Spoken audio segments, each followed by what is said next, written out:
Voilà, bonjour à tous, pour ceux que je n'ai pas vus. Soyez bienvenus dans la présence de Dieu. Dieu est bon, il nous aime. Et c'est important de pouvoir ouvrir nos cœurs ce matin. Que notre intelligence spirituelle puisse saisir la parole de Dieu. Il n'y a que le Saint-Esprit qui peut nous révéler la parole de Dieu. Donc on va continuer sur ce thème de l'onction. Donc j'ai déjà fait 2 messages là-dessus. L'onction que vous avez reçue, le premier message, si vous vous rappelez, vous enseignera toutes choses. Donc l'onction que vous avez reçue, donc c'est-à-dire vous avez reçu l'onction pas pour tourner les pouces, mais pour servir Dieu. Quand on sert Dieu avec l'onction c'est l'onction du Saint-Esprit. Donc on a besoin du Saint-Esprit. Sans le Saint-Esprit, on ne peut rien faire. Ni par puissance, ni par force, mais par le Saint-Esprit. Amen. Et quand on est conduit par le Saint-Esprit, il se passe toujours quelque chose autour de nous. Voilà, ça fait longtemps que j'avais acheté ça sur un marché aux puces. Vous savez ce que c'est ? Une lampe à huile. Il y a un chant dans le temps qu'on chantait. Mets de l'huile dans ta lampe et fais-la briller. Fais-la briller jusqu'au matin. Il est important que nos lampes soient bien allumées. Chaque jour. Chaque jour. Lampe à huile. Alors on va prendre Luc, chapitre 12, versets 35 à 37. Que vos reins soient sains et que vos lampes allumées. Vos lampes allumées. Et vous soyez semblables à des hommes qui attendent que leur maître revienne des noces afin de lui ouvrir dès qu'il arrivera et frappera. Puis on va aussi prendre Matthieu 25, versets 9 à 11. Les vierges sages répondirent « Non, il n'y aurait pas assez pour nous et pour vous, mais plutôt chez ceux qui en vendent. » Ça parle de l'huile. Et achetez-en pour vous. Pendant qu'elles allèrent en acheter, l'époux arriva.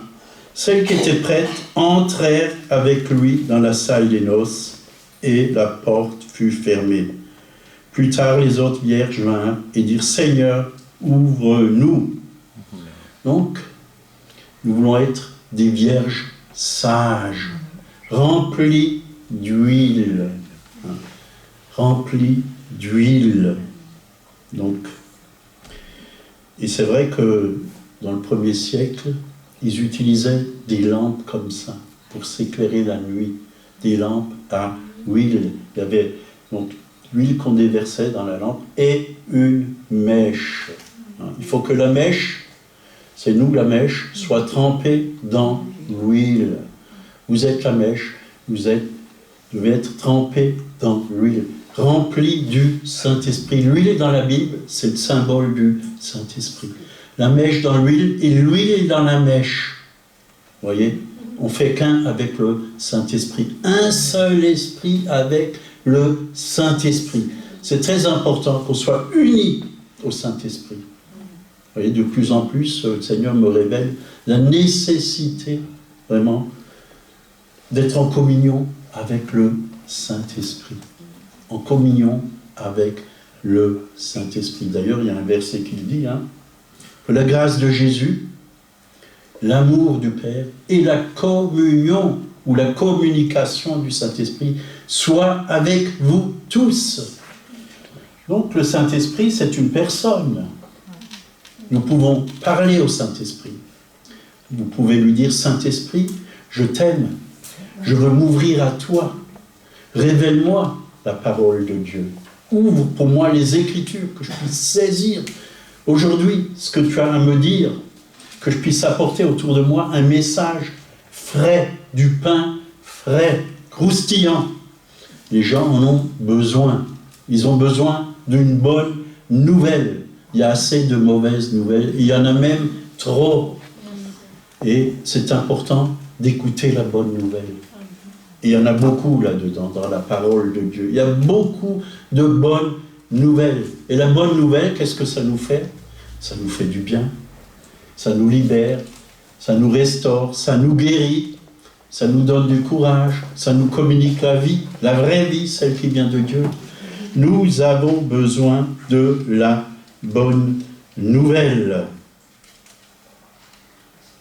Donc c'est Dieu qui allume la mèche. Vous êtes la mèche. C'est Dieu qui vous allume. Il vous embrase par le Saint-Esprit. Donc, ce vase est constitué d'une mèche et bien sûr d'une huile fine, huile végétale. Oui. Le réservoir de la lampe, c'est notre cœur. Dieu remplit nos cœurs. Pas seulement notre intelligence. On a besoin du renouvellement de l'intelligence. Mais ce qu'il y a dans notre intelligence, ça descend dans le cœur. Voyez. Et c'est bien quand on parle cœur à cœur avec ceux qui sont autour de nous. Qu'on ne puisse pas venir avec toutes nos connaissances, parce que les gens, ils n'ont pas besoin de ça. Ils ont besoin de ce qu'il y a là, à l'intérieur. Ce que Dieu a mis à l'intérieur. Jésus lui-même, il a dit, si quelqu'un a soif, qu'il vienne à moi et qu'il boive, et des fleuves d'eau vive couleront de leur sein, c'est-à-dire de notre cœur, des fleuves d'eau vive, des fleuves d'amour, des fleuves de joie, de paix, de grâce, de bonté, de miséricorde, des fleuves de guérison, de délivrance. Ça va couler de votre cœur. Et quand vous allez apporter ces paroles de vie autour de vous, elles vont transmettre la vie. Jésus a dit, mes paroles sont esprit et vie. Elles communiquent la vie, elles communiquent la guérison. Tout est dans la parole de Dieu. Tout est dans la parole de Dieu. On a vraiment besoin d'être allumé par le Saint-Esprit. Chaque jour. 1 Thessaloniciens 5, verset 19, n'éteignez pas l'esprit. Voyez, n'éteignez pas l'esprit. Ne méprisez pas les prophéties, mais examinez toutes choses, retenez ce qui est bon, abstenez-vous de toute espèce de mal. Comment on peut éteindre l'esprit? C'est-à-dire ne plus vivre selon l'esprit, marcher selon la chair, en critiquant, en jugeant tout ce qui se passe dans l'Église, tout ce qu'on voit. Mais on a tous été créés par Dieu. Et on a tous une grande beauté à l'intérieur de notre cœur.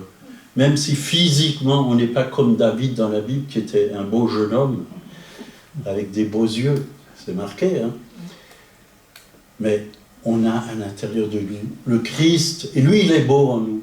Lui, il est grand en nous. Bien sûr, si on se nourrit de lui, si on prend ce qu'il nous a communiqué, si on le laisse vivre en nous et au travers de nous, il est beau. Et c'est cela que les gens vont voir. Et quand vous voyez quelqu'un, un frère, une sœur, sachez s'il est votre frère et votre sœur, s'il a accepté Jésus, il a le Christ en lui. Et il faut l'honorer. Parce qu'en l'honorant, vous allez honorer Jésus. Amen. Et tout ce que vous allez faire pour lui, c'est comme si vous le faites à Jésus. Parce que nous sommes son corps. Nous sommes son corps. Donc on va continuer la suite de l'onction. Et j'ai pris le psaume 133, versets 1 à 3. Voici, ô qu'il est agréable, qu'il est doux pour des frères, on peut aussi dire sœurs, de demeurer ensemble. C'est comme l'huile précieuse. Vous voyez, le Saint-Esprit, c'est l'huile précieuse. C'est précieux, le Saint-Esprit. Même pour faire la cuisine. Hein. C'est précieux, l'huile. Hein, vous voulez faire une salade. Hein, si vous avez un bon huile d'olive, c'est très bon. Avec un peu de vinaigre et un peu de sel. Sur une salade de tomates, maintenant c'est la saison, c'est très bon. Ça fait du bien. Mais l'huile précieuse nous fait aussi du bien. Nous fait du bien. Elle fait du bien à l'Église, au corps de Christ. Et c'est ce que nous sommes. C'est comme l'huile précieuse, donc ça parle d'onction, qui est répandue sur la tête, descend sur la barbe. Ben ça c'est pour moi, hein, puisque j'ai une barbe. Mais c'est aussi pour vous, même si vous n'avez pas de barbe. Parce que là, ça parle d'Aaron. D'Aaron. Sur la barbe d'Aaron, qui descend sur le bord de ses vêtements. C'est comme la rosée de l'Hermon. Donc là, ça nous parle, la rosée, de temps de rafraîchissement. Vous voyez, surtout qu'il fait bien chaud ces derniers temps. Moi, j'aime bien le matin, comme ça, vous sortez, vous vous levez tôt, vous sortez, un peu de rosée, ça fait du bien. Ça fait du bien. Temps de rafraîchissement, c'est ce que Dieu veut pour l'Église, un rafraîchissement spirituel. Que nous puissions vraiment être frais, comme quand vous avez pris une douche. Ça fait du bien, prendre une douche, surtout quand il fait chaud. Vous êtes rafraîchis, vous êtes rafraîchis. Qui descend sur les montagnes de Sion, c'est là que l'Éternel envoie la bénédiction, la vie pour l'éternité. Vous voyez, c'est important de se réunir. C'est ça. Quand on se réunit entre frères et sœurs, c'est là que Dieu envoie la bénédiction. Je ne dis pas que quand on est seul, Dieu ne l'envoie pas, mais c'est plus fort quand on est ensemble. 1 en bas, 1000, 2, 10 000. On est plus fort ensemble. Beaucoup plus fort ensemble. Et qu'est-ce qui libère l'onction? C'est la foi. La foi libère l'onction. Ce n'est pas en chauffant des chaises que vous allez libérer l'onction.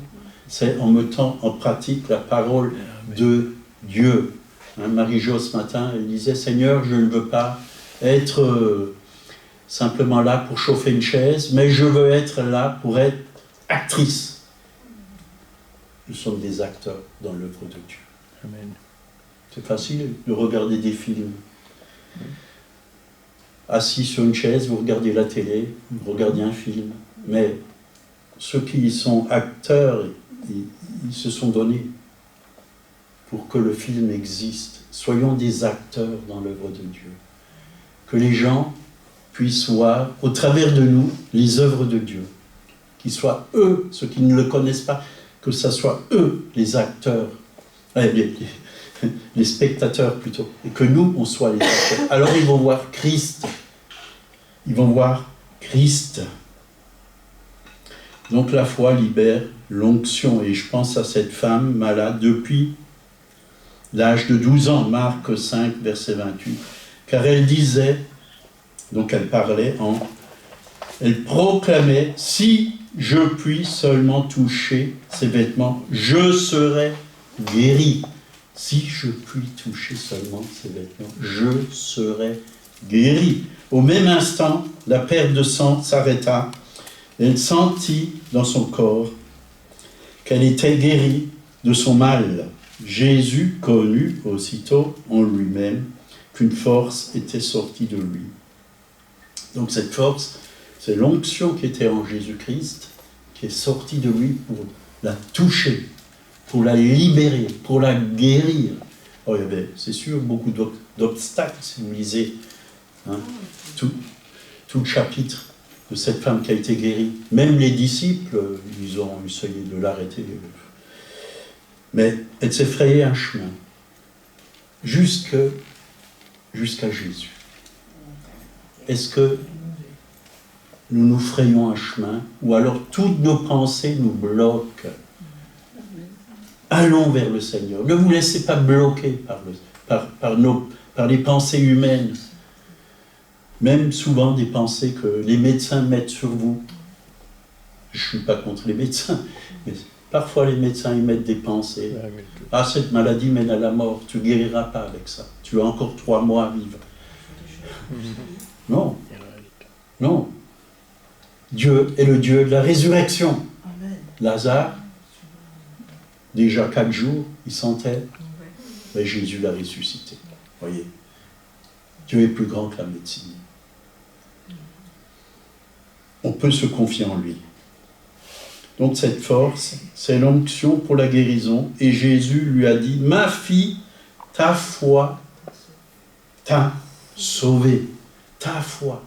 Voyez, c'est parce que elle avait la foi en Jésus. Elle savait que Jésus, il allait venir, qu'il allait passer, et elle voulait son miracle, et elle a reçu son miracle parce qu'elle avait la foi. Elle savait que quelque chose allait se passer dans sa vie, qu'elle allait être guérie. Va en paix, sois guéri de ton mal. Mais aussi, on voit souvent, si vous lisez les Actes des Apôtres, les disciples ont libéré leur foi par la prière. Acte 4, versets 29 à 31. Alors qu'ils étaient persécutés par les autorités de la ville où ils étaient. Et maintenant, Seigneur, vois leurs menaces. Ils ont été menacés. Et donne à tes serviteurs d'annoncer ta parole avec une pleine assurance, en étendant ta main pour qu'il se fasse des guérisons, des miracles et des prodiges, par le nom de ton saint serviteur Jésus. Quand ils eurent prié, le lieu où ils étaient assemblés trembla, furent tous remplis du Saint-Esprit, et ils annonçaient la parole de Dieu avec assurance. Ils ont cru tout simplement que Dieu avait entendu leur prière. Et ils ont annoncé la parole de Dieu avec assurance. Ils savaient que Dieu allait confirmer la parole par des signes, des prodiges et des miracles. Et c'est passé. Ces choses se sont passées. Des gens ont été libérés, guéris, sauvés. Et nous ne devons pas avoir peur. Nous ne devons pas avoir peur. Quand nous prions, nous devons croire que Dieu nous donne ce que nous lui demandons par la foi. Vous voyez, ils étaient visités pendant qu'ils priaient. Et le lieu où ils étaient trembla. Trembla. Est-ce que vous avez déjà vécu ça? Le lieu où vous étiez à trembler. Moi, j'ai déjà senti des secousses quand j'ai prié. Des secousses. Le Saint-Esprit est venu et j'étais secoué. J'étais secoué plusieurs fois d'ailleurs. Mais Dieu veut le faire. Il veut nous secouer. Il veut peut-être, en nous secouant, enlever de nous tout ce qui... faire tomber de nos pensées tout ce qui est humain, charnel, tout ce qui ne vient pas de lui, pour que seul ce qui vient de l'Esprit reste en nous. Marc 11, verset 24 nous dit, c'est pourquoi je vous le dis, tout ce que vous demanderez en priant, croyez que vous l'avez reçu et vous le verrez s'accomplir. Croyez que vous l'avez reçu et vous le verrez s'accomplir. C'est un verset que j'ai expérimenté beaucoup de fois. Beaucoup de fois. Croyez que vous l'avez reçu et vous le verrez s'accomplir. D'abord croire et après voir. D'abord croire et après voir. Combien de fois je me suis mis à genoux, j'ai dit Seigneur, ouvre les portes. Je prends par la foi, je crois que tu me l'as donné et dans plusieurs domaines de ma vie, et je l'ai vu, je l'ai vraiment vu. J'avais vraiment l'assurance que Dieu l'a même déjà fait, même si je ne l'ai pas encore vu avec mes yeux physiques, mais je l'ai vu dans mon esprit, avec les yeux du cœur. Et j'ai vu le miracle de Dieu, plusieurs fois, quand j'étais dans des difficultés financières.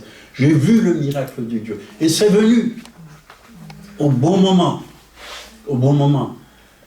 Il n'est pas dit demande à ton frère, prête-moi 100 €, ou prête-moi 200 € ou 1000 €, mais demandez à qui? À Dieu. Notre foi doit être placée en Dieu, pas dans les frères et sœurs.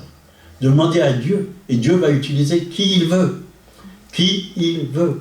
Moi, à un moment, j'avais des problèmes financiers, il me fallait 2000 €, absolument 2000 € la même semaine.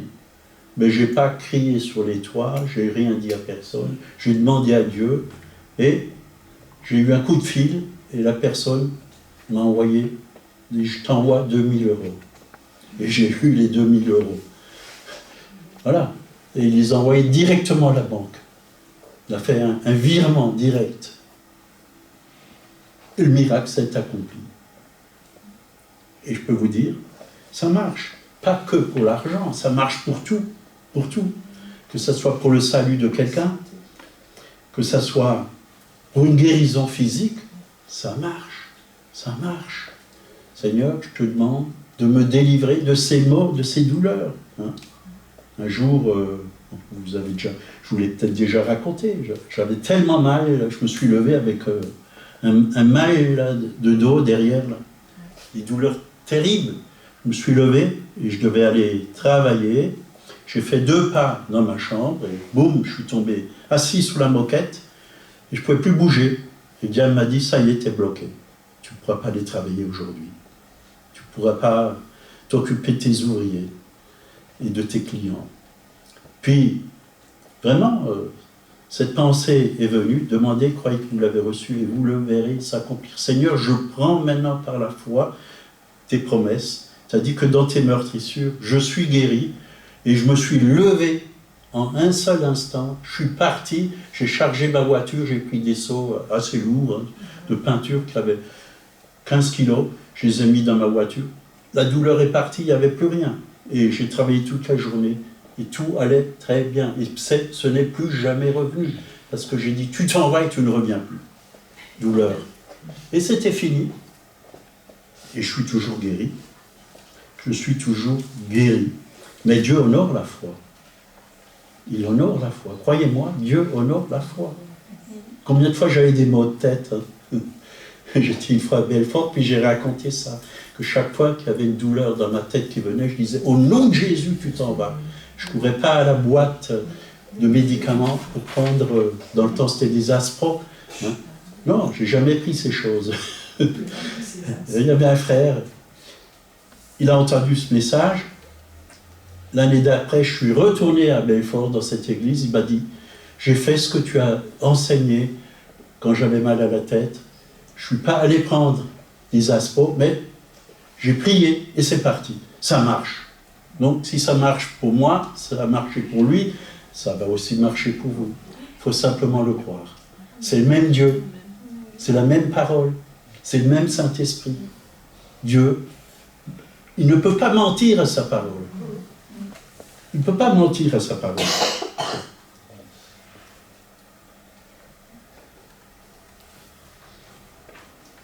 Donc, nous devons arrêter avec nos excuses.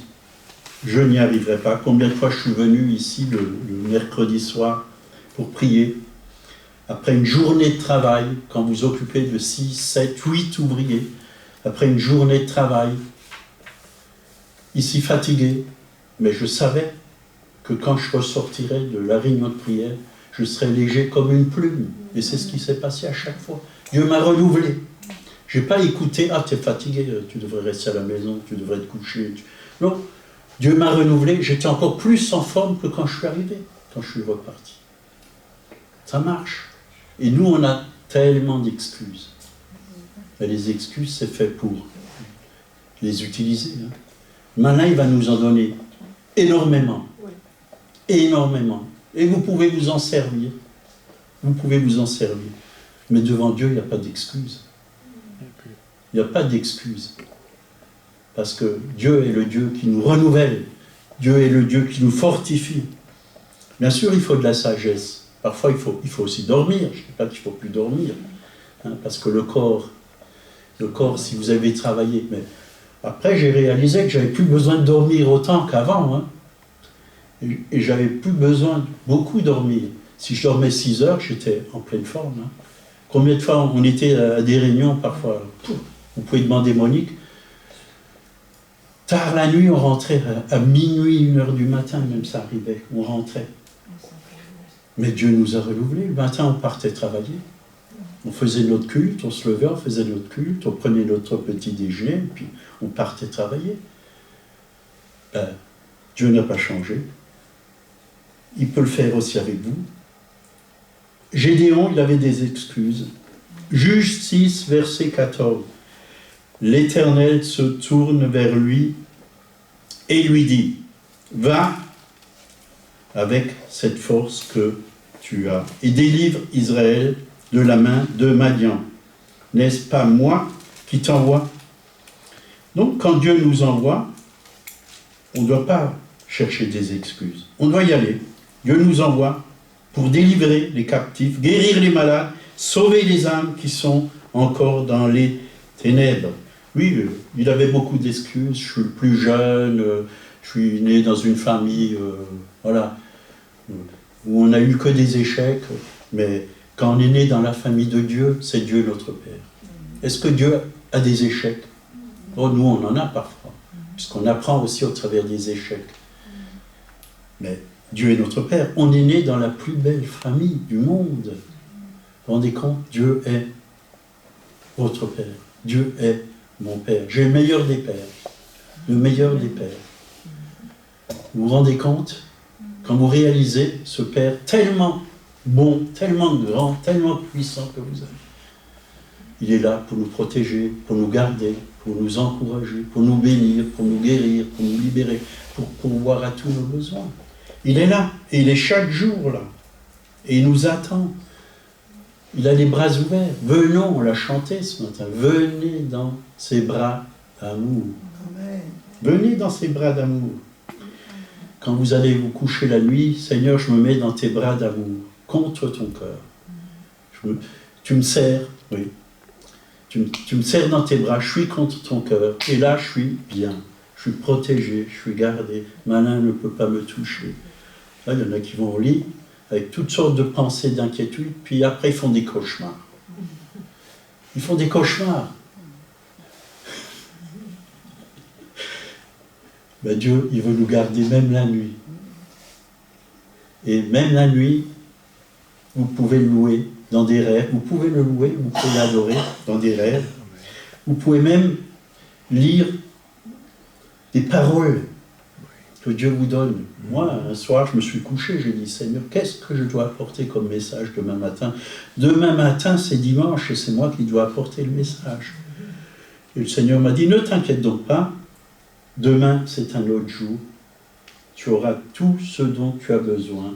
Tu auras toutes les révélations dont tu as besoin. Et pendant que je dormais, j'ai ouvert la Bible dans mon rêve et je voyais le message défiler.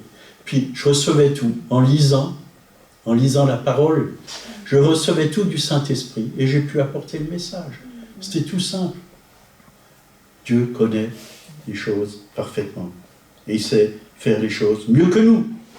Mieux que nous. Mais l'onction aussi, elle peut être augmentée dans nos vies. Mais elle peut aussi diminuer dans notre vie.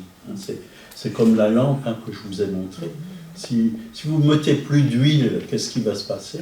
Ben, ça va s'éteindre. Il n'y aura plus rien. La mèche là, qui est allumée, elle va fumer à un moment donné. Ça sera de la fumée, ça. Il n'y aura plus rien. Il n'y aura plus rien. Mais c'est pareil avec notre vie spirituelle. Si on se laisse aller, si on ne cherche plus la face de Dieu, si on n'écoute plus la parole de Dieu, si on ne se nourrit plus de la parole de Dieu, c'est pareil physiquement. Si vous ne mangez plus, si vous ne buvez plus, surtout par ce temps, il faut boire de l'eau, hein, parce qu'il fait chaud. Si vous ne buvez plus, si vous ne mangez plus, qu'est-ce qui se passe? Combien meurent des personnes âgées parce qu'ils ne boivent plus, ou ils mangent très peu, ils ne sentent pas. Humainement, ils n'ont pas soif, mais il faut leur donner à boire. C'est ce qu'on dit aux gens dans les maisons de retraite, on leur sert à boire, même s'ils n'ont pas soif. À la vôtre.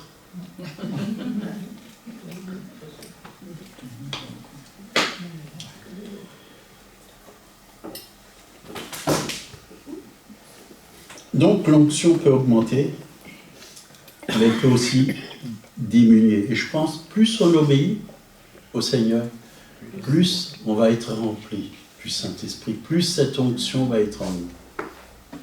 Romains 8, versets 15 et 16. Vous n'avez pas reçu un esprit de servitude pour être encore dans la crainte. Il y a beaucoup de gens qui sont dans la crainte, même des chrétiens. Beaucoup de chrétiens ont encore peur. Peur de l'avenir, peur du lendemain, peur de toutes sortes de choses. Comment je vais payer mon loyer à la fin du mois? De quoi je vais me nourrir? De quoi je vais me vêtir? Mais la Bible dit toutes ces choses, ce sont, dans Matthieu, des païens qui les cherchent. Cherchez d'abord le royaume de Dieu et sa justice, et toutes choses vous seront données par-dessus. Toutes choses, toutes choses. Et quand Dieu vous donne, je peux vous dire, il vous en donne un peu plus que ce que vous avez besoin, pour que vous puissiez donner aux autres. Toujours un peu plus. Votre coupe qui déborde, ce que vous allez donner aux autres, c'est le plus que Dieu vous a donné, parce que les autres ont besoin. C'est pas que pour vous égoïstement. C'est pour qu'on pense aux autres. Pour qu'on invite quelqu'un à manger, par exemple. On lui fait un bon repas. Ça, c'est ma femme qui s'en occupe. Un bon repas. Pourquoi nous devons être encore dans la crainte? Ce n'est pas un esprit de servitude pour être encore dans la crainte. Mais vous avez reçu, vous avez reçu un esprit d'adoption par lequel nous crions Abba, qui veut dire papa. Dieu est notre Père. Et le Père, il s'occupe de ses enfants. L'Esprit lui-même rend témoignage à votre esprit que nous sommes enfants de Dieu. On est enfants de Dieu. Par la nouvelle naissance, on devient enfant de Dieu. Nous lui appartenons, nous recevons son esprit, et l'esprit vraiment témoigne en nous qu'on appartient au Seigneur, qu'on n'a pas besoin d'avoir peur, qu'on a un Père aussi grand, aussi bon que le Père de notre Seigneur Jésus-Christ, le Père éternel. On n'a pas à avoir peur.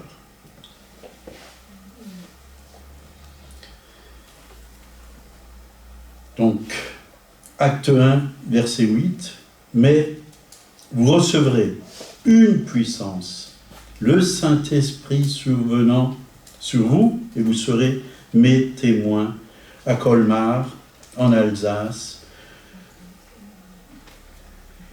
plus loin, d'autres régions de France et d'autres pays, jusqu'aux extrémités de la terre. Jusqu'aux extrémités de la terre. Est-ce que vous croyez que Dieu va vous envoyer, à un moment donné, quand vous êtes prêts, il va vous envoyer? Vous savez, je suis allé en Algérie, je ne m'attendais pas du tout à aller en Algérie. Hein. D'ailleurs, ce n'est pas un pays qui m'attirait. Mais je suis allé là-bas et j'ai rencontré des frères chrétiens, pleins d'amour, qui m'ont bien nourri. Couscous, hein. Plusieurs sortes de couscous, hein. Mais aussi la communion fraternelle. Ça, c'était encore plus beau. Et louer Dieu avec eux. Pouvoir enseigner ces personnes et apprendre aussi d'eux, parce que c'est toujours important de recevoir les autres. Pas que, on n'est pas là que pour donner, on a besoin de recevoir. Et c'était beau, c'était vraiment beau, et je ne le regrette pas. Je ne le regrette pas.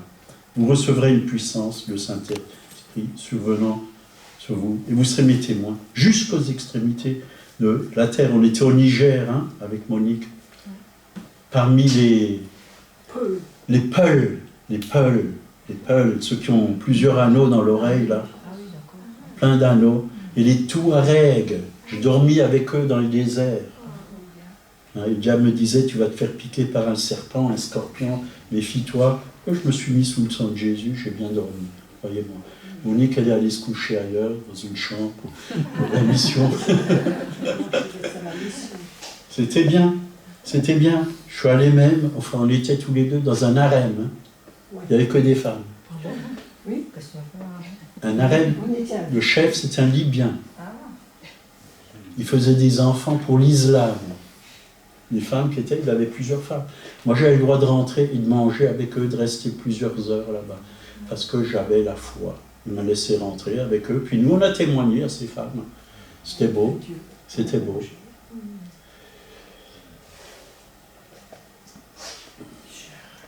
Donc, nous devons entretenir cette onction que Dieu nous a donnée. Veillez à ne pas attrister le Saint-Esprit de Dieu. Et comme il est dit dans Éphésiens 4, verset 30, n'attristez pas le Saint-Esprit de Dieu par lequel vous avez été scellés le jour de la rédemption.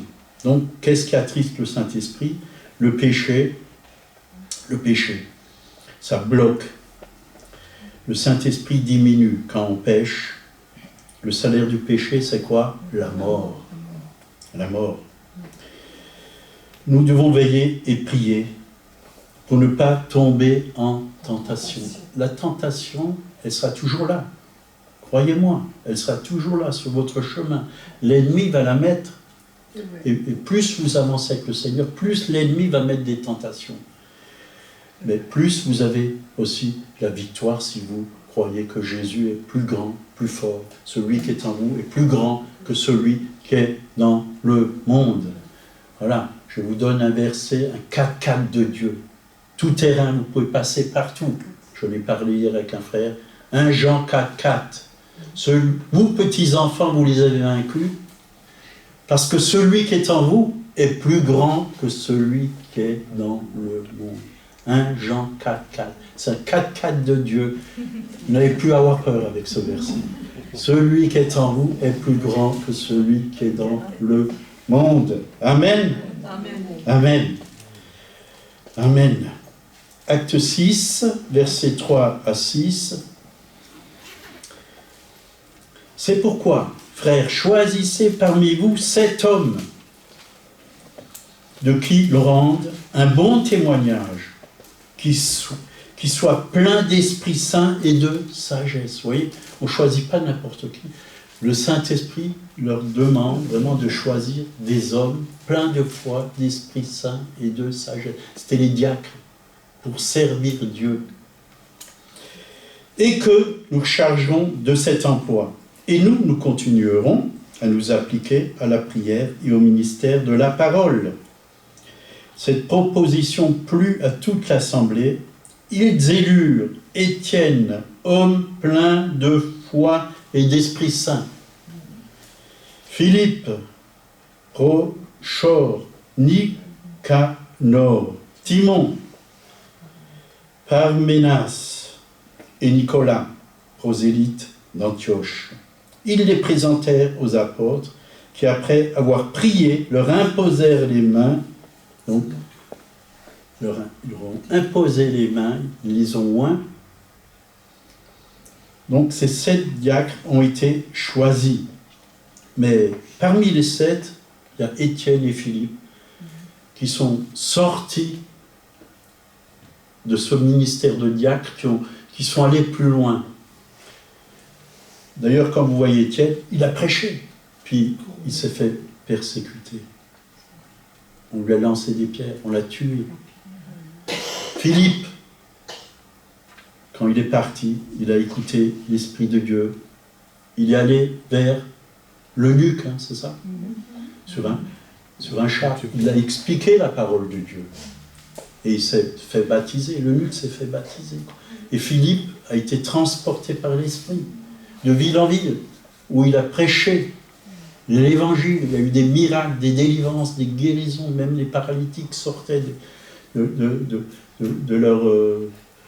c'était pas des fauteuils roulants, mais c'était des civières, hein, brancards. C'est pourquoi on en parle, hein, de Philippe et d'Étienne. Ils étaient pleins de foi et d'Esprit Saint. Et c'est bien de commencer par être obéissant dans les petites choses. Si Dieu vous dit de nettoyer la salle, de faire le ménage, obéissez dans les petites choses. Si vous n'êtes pas fidèle, si vous n'obéissez pas dans les petites choses, vous n'obéissez. Dieu ne vous conférera pas de plus grandes choses. C'est important d'être fidèle dans les petites choses. Et Dieu va nous donner toujours des choses plus grandes. Plus grandes. Quand j'étais à Chalon-sur-Saône, à la porte ouverte, on avait des tâches à faire. Chacun avait une tâche. Nettoyer les toilettes, par exemple.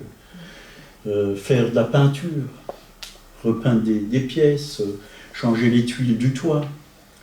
Et il fallait être fidèle dans les petites choses. Et de temps en temps, on allait dans la rue pour témoigner, annoncer l'évangile, ou on allait dans une ville et les églises, on rassemblait toutes les églises de la ville, bien sûr, ceux qui voulaient. On louait une grande salle, et souvent c'était la salle des fêtes, et on invitait les gens de dehors, et on faisait de l'évangélisation. Et beaucoup d'âmes ont été sauvées, quoi. Beaucoup d'âmes donnaient leur cœur à Jésus, au travers de cela. Être fidèle dans les petites choses. Il y en a qui veulent tout de suite faire de grandes choses. Mais ils négligent les petites choses. Ne pas négliger à être fidèle déjà chez vous à la maison. Rentre dans ta chambre. Prie ton Père. Ferme la porte. Prie ton Père qui est dans le secret. Nourris-toi de la parole de Dieu. Reçois de Dieu la parole, la révélation dont tu as besoin. Fortifie-toi dans le Seigneur. Ça, c'est des choses qu'il ne faut pas négliger. Chaque matin, chaque jour. C'est le matin qu'on a besoin de force pour la journée. C'est le matin qu'il faut se nourrir. Pas seulement dire, ah, ben ça je ferai ce soir quand j'irai au lit. Juste avant d'aller au lit, je vais lire un verset, hop, je vais faire ma Bible et c'est bon. Non, c'est pas comme ça. C'est le matin. Parce que dans la journée, il y a des choses à affronter. Il y a des problèmes à affronter, des difficultés à affronter. Il nous faut la sagesse. Et Dieu nous donne, le Saint-Esprit nous donne la sagesse. Il nous faut l'intelligence pour régler certains problèmes. Tout ne se passe pas comme des roulettes. Hein. Avec Dieu, il y aura beaucoup d'embûches, il y aura peut-être même de la persécution. Ils ont persécuté Jésus, ben, on sera aussi persécuté. On dira du mal de vous à cause de mon nom. On dit parfois du mal de nous aussi, on se moque de nous parce qu'on croit en Jésus, parce qu'on est chrétien. Un jour, je suis tombé en panne avec ma voiture. J'étais tout jeune converti. Alors j'ai dit à mon frère, je suis en panne là, ma voiture ne fonctionne plus. Puis il vient, il me fout une paire de baffes. Bam, bam. Il est où ton Dieu? Il me fait, tu n'es pas converti. Ben, mon Dieu, il est dans mon cœur, malgré la panne. Et ça se répare les pannes. Il y a des garagistes pour ça. Donc, c'est pas pour ça qu'il faut s'énerver, quoi. Mais j'ai rien dit, j'ai laissé faire, quoi.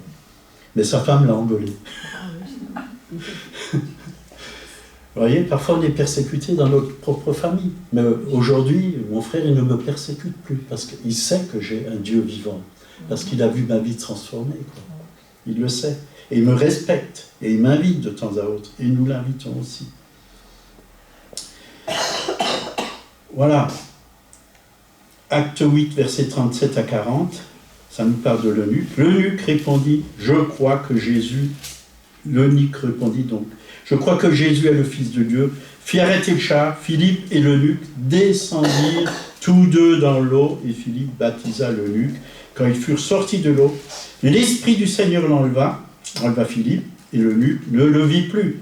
Tandis que joyeux, il poursuivait sa route. Philippe se trouva dans Azote, où il alla jusqu'à Césarée, en évangélisant toutes les villes par lesquelles il passait. Voilà. Laissons-nous conduire par le Saint-Esprit. On ne sait pas où le Saint-Esprit va nous emmener. Quand on est rempli du Saint-Esprit, on ne sait pas. On ne sait pas. Moi, souvent, dans la journée, je dis, Seigneur, que veux-tu que je fasse en ce jour? Puis parfois, à 8 heures du matin, je reçois un coup de fil. Et ça me prend 10 minutes, 3/4 d'heure parfois, ou 1 heure.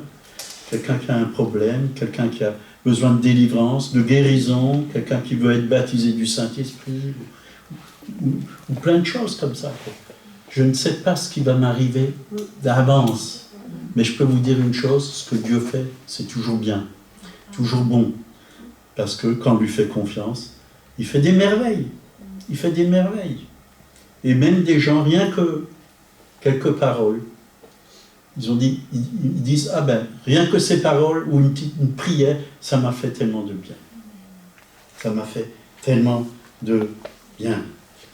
Partout où Philippe passait, il se passait quelque chose. On va s'arrêter là. On va continuer la prochaine fois. Il y a encore plusieurs pages, je vois. Hein?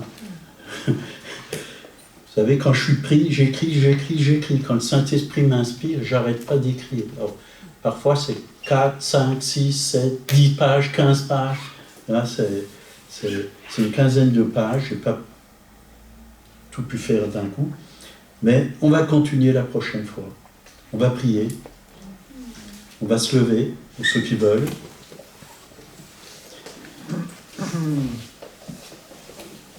Seigneur, que tu puisses remplir mes frères et sœurs de ton Saint-Esprit.